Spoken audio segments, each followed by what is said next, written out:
Edgar Negret fue un artista escultor que nació en Popayán en 1920, murió en Bogotá en 2012 y es un artista reconocido por esculturas de pequeño y gran formato.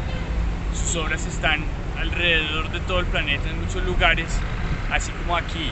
Estamos en la zona franca de Bogotá. Esta pieza se llama Metamorfosis. Mide 6 metros de alto por 6 metros de ancho por 3 metros de profundo. Está hecha con láminas de hierro dobladas. Les estoy contando esto porque a propósito del plagio, cuando Edgar Negret murió, dejó 300 bases para nuevas esculturas, firmadas únicamente. No hizo las obras y estas se las dejó a sus asistentes. Según esto, se me ocurren 3 preguntas. ¿Sigue la obra teniendo el mismo valor aún después de que el artista muera? ¿Serían estas 300 piezas auténticas del artista aún después de su muerte y aún cuando él ni siquiera va a saber qué fue hecho ni cómo fue hecho? ¿Será esto un plagio?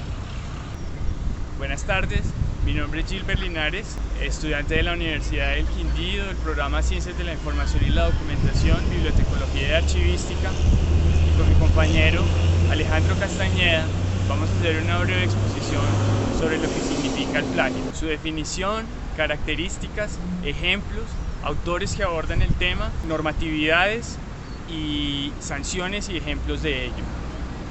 Antes de definir lo que puede ser, las características y los ejemplos, es preciso hacer una anotación sobre lo que son y lo que significan los derechos de autor. En el portal web de una reconocida universidad de Colombia nos dicen sobre los derechos de autor. El derecho de autor es la rama de la propiedad intelectual que reconoce en cabeza de los autores ciertas prerrogativas morales y patrimoniales sobre sus obras artísticas y literarias, que sean originales y susceptibles de ser divulgadas y reproducidas por cualquier medio. Teniendo en cuenta que los derechos de autor son prerrogativas para los autores, no respetar las creaciones de otros autores se constituye en un acto condenable. Por ejemplo, en una guía realizada sobre el tema, otra institución universitaria dicen que plagiar es robar una obra. O como en el caso de la investigadora María Domínguez, dice que plagiar es erosionar los principios éticos de la honestidad académica. Así que el plagio resulta ser un asunto al que se le dedica bastante tiempo en las oficinas que administran la justicia de Colombia. Hay 2 características notables en el plagio: por intención y 2, por desconocimiento.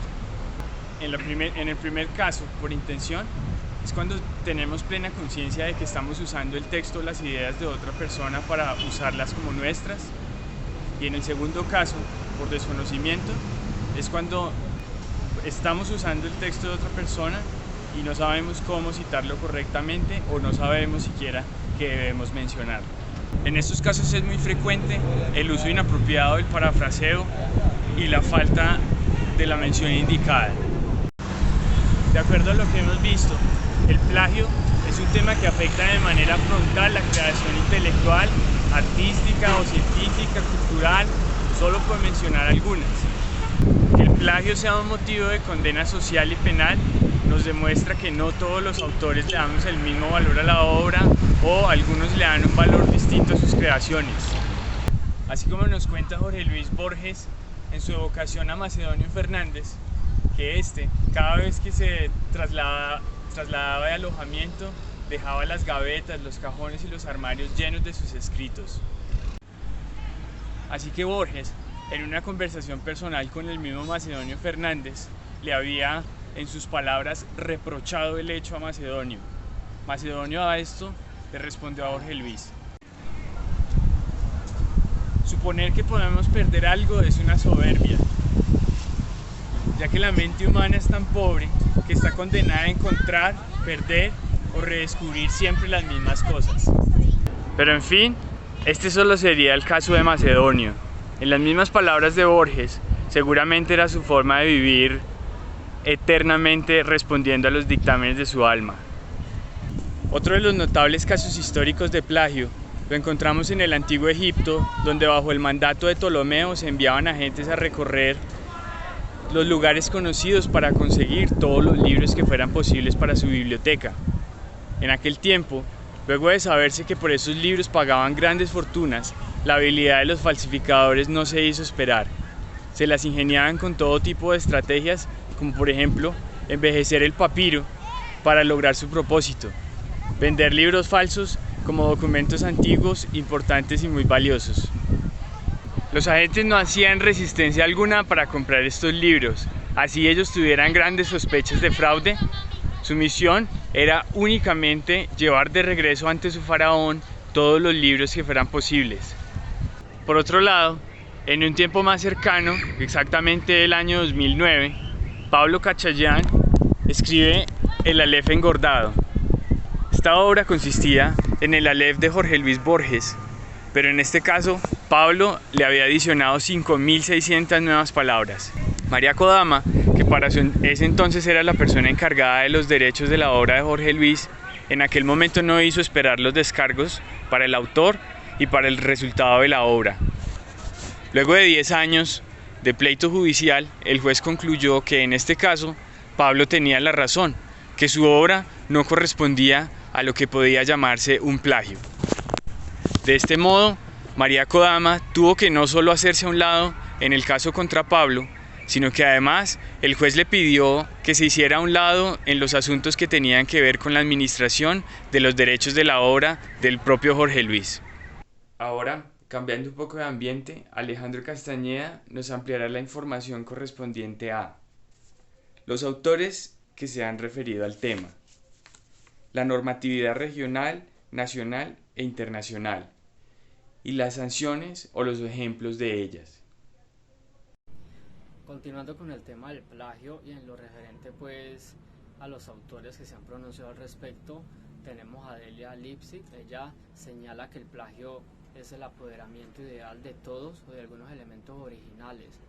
Por su parte también Angélica Gutiérrez se pronunció y dijo que el plagio es copiar una obra, es decir, reproducir otra ajena ya creada sin la autorización de su autor y además darla como propia, haciendo creer pues al público que quien plagia es el verdadero autor.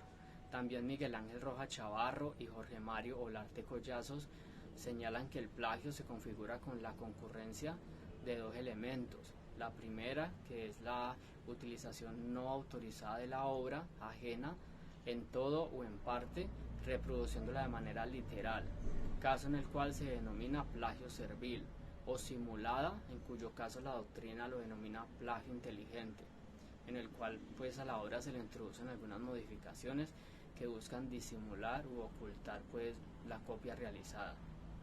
En lo referente ya a la legislación colombiana sobre derechos de autor, esta se remonta a 1834, cuando bajo el gobierno del general Francisco de Paula Santander se expidió la primera ley sobre el tema. De igual forma, pues la normatividad colombiana ha desarrollado muchos artículos, decisiones, códigos, leyes y decretos referentes a la propiedad intelectual, que se han perfeccionado pues a lo largo del tiempo para referenciar las acciones del Estado y de los organismos de vigilancia y acción para atender los aspectos sustanciales de este campo legal.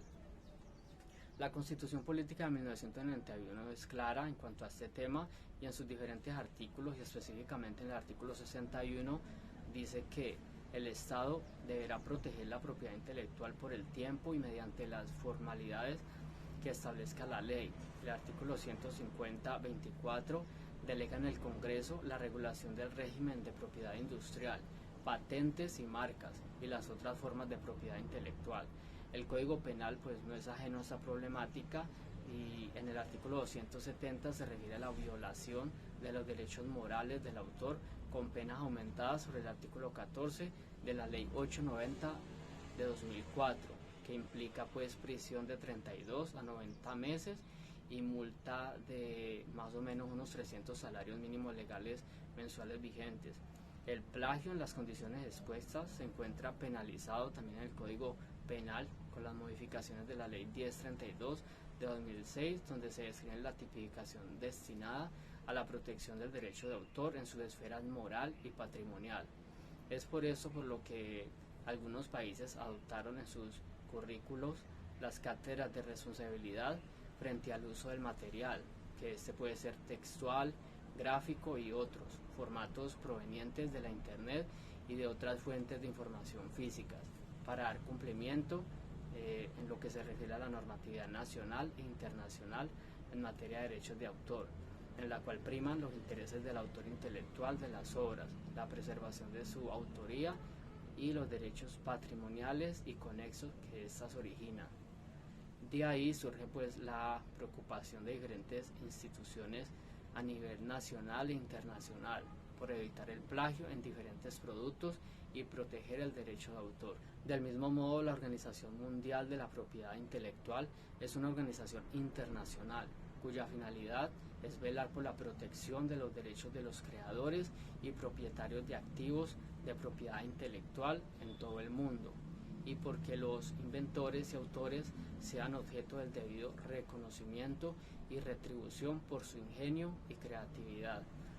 En este momento pues hablamos ya más de lo penal, pues ahí se tienen unas sanciones que tienen por finalidad penalizar los que cometen infracciones de especial gravedad, como actos de piratería con conocimiento de causa a escala comercial, y de esa manera disuadir un poco nuevas infracciones. La penalización se consigue mediante multas y sentencias de cárcel en sintonía con las penas que se aplican a delitos del mismo nivel de gravedad, en particular los delitos recurrentes. La disuasión también se lleva a cabo de la misma forma que en las acciones civiles, mediante órdenes de embargo y destrucción de los productos causantes de la infracción y del material y del equipo principal utilizado pues para cometer este delito. Si nos vamos ya a los primeros casos de plagio en la historia, tenemos el caso en el siglo I del poeta Marco Valerio Marcial, que acusaba pues a Fidentino de copiarle sus epigramas, haciéndolos pasar como propios. Y en ese momento, como aún no existía el plagio, pues lo entendemos hoy en día, solo podía imputarle un delito de hurto.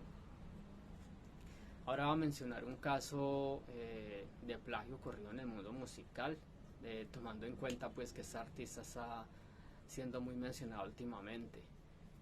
Por ejemplo, el 22 de agosto de 2014, un juez de Nueva York, en Estados Unidos, dictaminó que la canción Loca de la artista colombiana Shakira es una copia de un tema de otro compositor. Este compositor es de origen dominicano llamado Ramón Arias Vázquez. El magistrado Alvin L. Stein consideró que tanto Loca como el tema en el que se inspira Loca con su tigre del dominicano Edward Bello Pou, el Cata, son un plagio de una canción de Arias.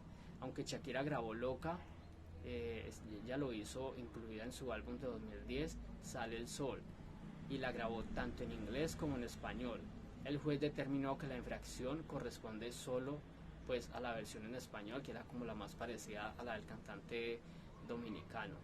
Finalmente, y como conclusión, es importante mencionar que se debe divulgar la necesidad no solo de respetar la creación intelectual ajena, sino de incorporarla como norma de conducta moral.